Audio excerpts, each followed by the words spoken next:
Kakak ipar korban penganiayaan akhirnya menemui KDM terkait kasus penganiayaan yang diduga dilakukan oleh sang pacar. Selama hampir 2 tahun, korban dikabarkan menghilang dan kisahnya kini menjadi perhatian publik hingga viral di berbagai media sosial. Di hadapan keluarga korban, KDM menyampaikan rasa prihatin yang mendalam. Menurut KDM, peristiwa ini harus menjadi pelajaran berharga bagi semua pihak, khususnya para perempuan muda di Jawa Barat, agar lebih berhati-hati dalam memilih pasangan dan tidak menutup diri dari keluarga. Keluarga adalah tempat pertama untuk bercerita ketika menghadapi masalah. Jangan pernah takut meminta bantuan jika mengalami tekanan, ancaman, atau kekerasan dalam hubungan, pesan KDM. KDM juga mengajak para orang tua untuk lebih aktif memperhatikan pergaulan dan kondisi anak-anak mereka. Menurutnya, komunikasi yang baik antara orang tua dan anak dapat menjadi benteng utama untuk mencegah kejadian serupa terulang kembali. Ya, ibu teh namanya siapa? Melani. Ibu Melani. Berarti pernah main film si Unyil? Enggak, Pak. Oh enggak. Nah, alamatnya di mana? Saya di Rancamanyar. Rancamanyar, Kabupaten Bandung. Iya, betul. Oh, terus ini teh yang jadi korban tuh siapa? Adik ipar. Adik ipar, berarti adiknya suami. Iya, betul. Oke, umur berapa? Sekarang 29 tahun. Oke, berarti hilang pada waktu umur 26. 27. Kan 3 tahun? 2 tahun yang lalu. Oh, 2 tahun yang lalu. Iya. Statusnya gadis. Nah, dulu ketika hilang itu dia sudah kerja Sudah. di Boleh disebut. Di Ya. PT Nabati. disebutin aja PT Nabati. PT Nabati Ranca Ekek. Perusahaan apa itu? Nabati makanan. Ya, artinya perusahaan apa? Produksinya kan Produksi ada Nabati makanan. itu makanan, Makanan, betul. kan? Ada perusahaan produksinya makanan. Iya, betul. Nah, kemudian belum punya pacar waktu itu. Belum. Dia nonton apa? Apanya? Kan waktu itu nonton katanya. Nggak tahu sih, saya nggak ngerti ya. Katanya tepatnya dia kenal sama laki-laki ini kapan, saya nggak tahu. Yang jelas Bukan, waktu Om. itu dia pernah upload foto si laki-laki ini di status WhatsApp. Saya komen kan, pacar baru tak? Aku bilang gitu. Iya teh, pacar baru, dia bilang. Oh gitu. Iya, ya udah, yang terbaik aja teteh, banget ya, doain ya. Ya yang terbaik aja buat kita teteh. Terus? Ya udah, dari situ nggak ada. Dia laki-lakinya sempat berkunjung, wawancara, apel. Apel 1 kali, tapi nggak ketemu sama saya, ketemunya sama orang tua, sama mama sih tepatnya. Oh, ini sama mama satu rumah? Satu rumah, adik kak. Kalau saya tidak, Oh. saya kan di Rancamanyar, kalau mama di Ranca pindah. Ekek. Iya. Nah, adiknya itu tinggalnya di Ranca Ekek. Di Ranca Ekek. Bareng mamahnya. Iya, betul. Di rumah itu ada berapa orang? Semuanya mama, bapak, Pita, sama adik yang paling kecil itu. Oke, yang ini. Yang ini Pita tuh sama kedua. kakaknya. Iya, Pita kedua, yang kecil. Yang keempat berarti semuanya 4 bersaudara kan? Ini yang paling besar yang jadi suami. Iya, yang jadi suami yang paling besar. Oke, terus kemudian cerita hilangnya gimana? Nah, ceritanya itu dia itu kan sempat dipindah kerja kan, dialihin kerjanya. Awalnya kan di Ranca Ekek, terus dipindah kerja ke pabrik yang ada di Pasteur. Kebetulan pabrik sih office-nya gitu, kantornya. Nah, awal mulanya masih biasa aja kok, masih pulang hari Jumat pulang. Tapi sudah pacaran dekat. Sudah, kayaknya sih sudah pacaran dengan laki-laki. Belum deh kayaknya. Jadi kenalnya tuh pas di Pasteur, Pak. Sebentar. Oh, sudah di kantor pusat. Iya, sudah di kantor, baru kenal sama si laki-laki ini gitu. Terus? Nah, awalnya dipindah katanya kerjanya di Pasteur, Kak, ke mama. Oke, Bang bilang. Biasa, semuanya masih berjalan dengan lancar gitu kan. Pulang kerja tuh pulang ke Ranca Ekek hari Jumat, karena hari Sabtu harus lembur kan di Ranca Ekek, di Nabati yang di Ekek. Masih gitu 3 bulan, 4 bulan, 5 bulan masih berjalan dengan lancar. Tiba-tiba dia ya itu upload foto itu kan, laki-laki itu. Beberapa hari kemudian dibawalah ke rumah si laki-laki itu. Oh, waktu itu ngapel. Ngapel. Nah, itu tuh katanya mau ke konser. Bareng mau ke konser. Ini dulu ke rumah namanya? Ya ini dulu lah ke rumah gitu, nyimpang mau gitu. Nonton konser? Nyimpang di? gitu. Gak tau kurang tahu saya. Nyimpang ke rumah gitu. Pokoknya izin ke rumah mau nonton konser. Ya, gitu. Sama pacarnya. Pacar yang itu. Nama laki-lakinya? Dikenalinnya awalnya Yuda. Namanya Yuda. Terus pekerjaannya? Kerja di bank katanya. Oh, bank. Oke, cuman Bang Miun atau Bang Udin nggak tahu ya. Nah, terus? Nah, gitu.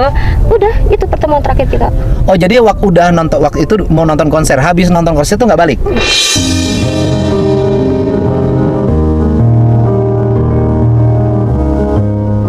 Baru ditemukan kemarin tanggal 10 Juni. Ditemukannya di mana? Di Rumah Sakit Hasan Sadikin. Ada yang nelpon ke bapak bahwa ada salah satu anggota keluarga yang membutuhkan perawatan di rumah sakit, katanya kecelakaan. Oh, Rumah Sakit Hasan Sadikin Iya. dikirim pasien itu yaitu adik iparnya namanya Vita. Sama siapa dikirim? Katanya sama penjaga kos, tapi si pelaku itu ada ngebuntutin di belakang. Gitu. Dan ternyata baru tahu juga sekarang yang nelpon itu bukan petugas rumah sakit, Tapi pelaku.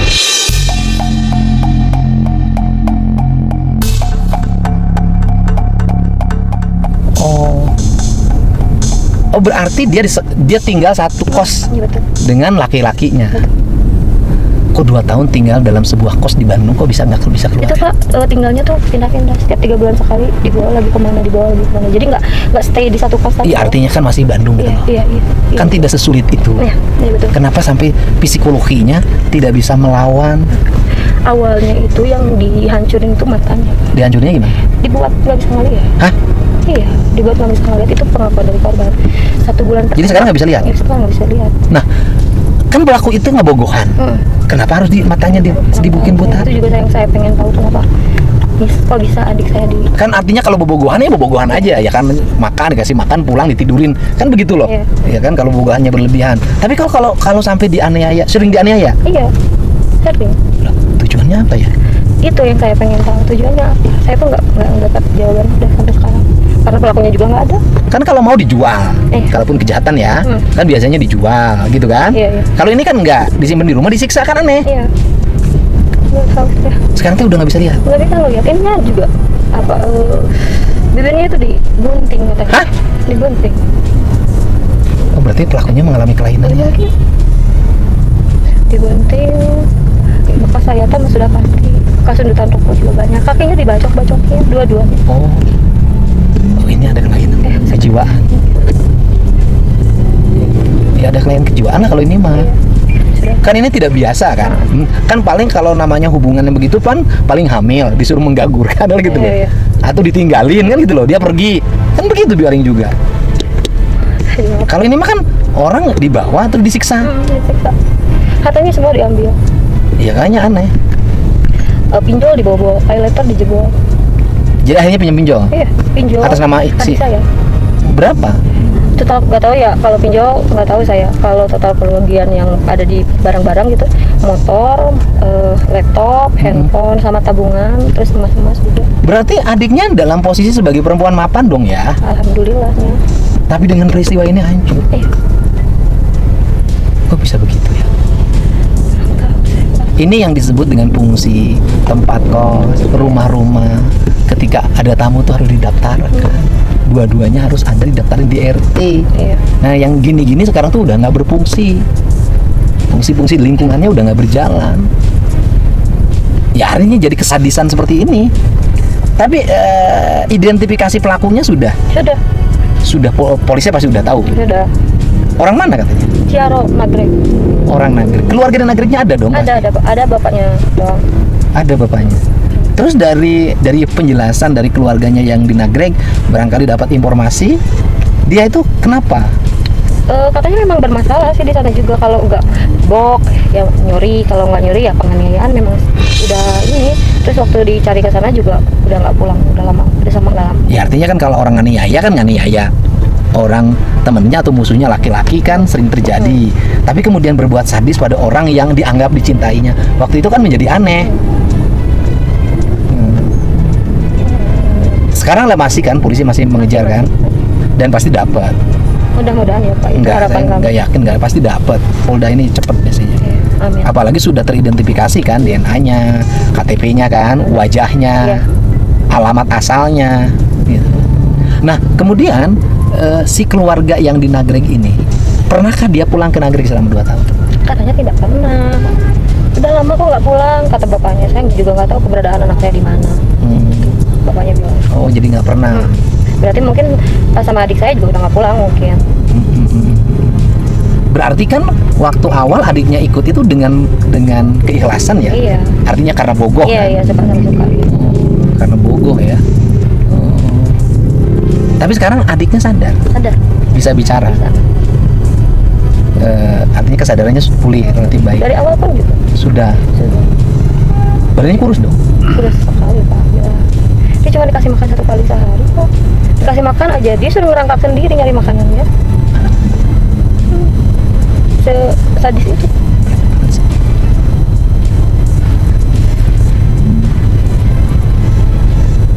Nah, sudah berapa hari di rumah sakit? Dari tanggal 10 berarti. Sekarang sudah tanggal 22. 12 hari ya. 12 hari di rumah sakit. Kemudian jadi yang sekarang yang tidak ada mata. Kelop dirusak apa Iya, kelopaknya diangkat? dihancurin. Udah. Dipukul terus katanya, dipukul sama tangan, sama meja, sama helm. Karena sama Pertanyaan, kenapa nggak kabur?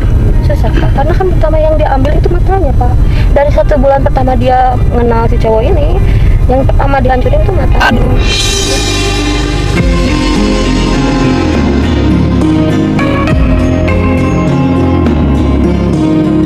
Jadi mau kemana juga dia bingung Pak. Tujuannya apa ya? Kurang tahu saya.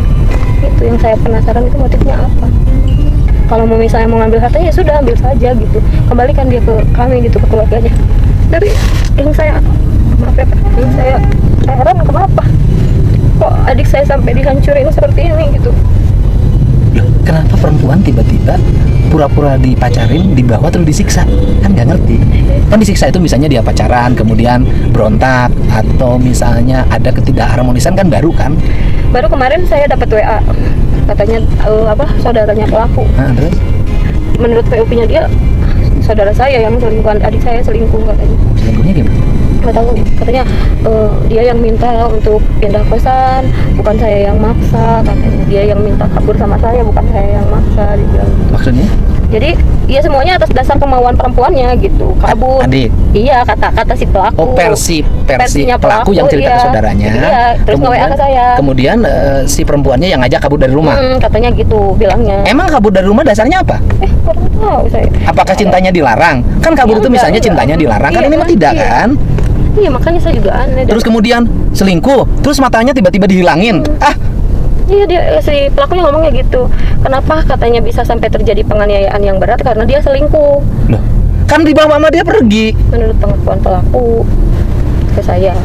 Ya kan dibawa penguasain laki-laki Iya, itu. ya itu mungkin alibi kali Pak.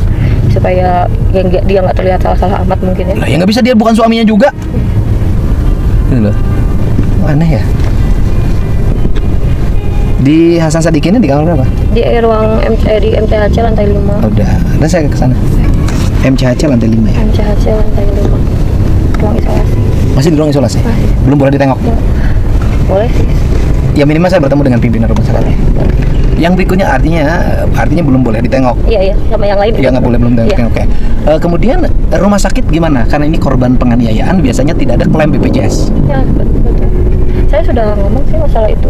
BPJS tidak mengcover. Tidak mengcover. Biasanya Terus kalau korban misalnya penganiayaan terus mau pakai SKTM pun katanya paling dipindah ke rumah sakit. Terus Kabupaten. kemudian Ya sekarang lagi menggalang dana. nggak usah saya tanganin. Terima kasih. Nggak usah menggalang dana lagi, udah saya tanganin. Saya telepon dokter Fitranya.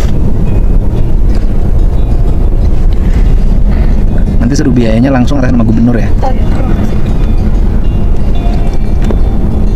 Nggak usah. Ibunya masih ada? Ada. Sekarang di rumah sakit? Ya, Bapak. Ada. Di rumah sakit. Udah nggak usah lagi ngurus biaya, nanti saya tanda tangan itunya, pernyataan. Terima kasih. Ya.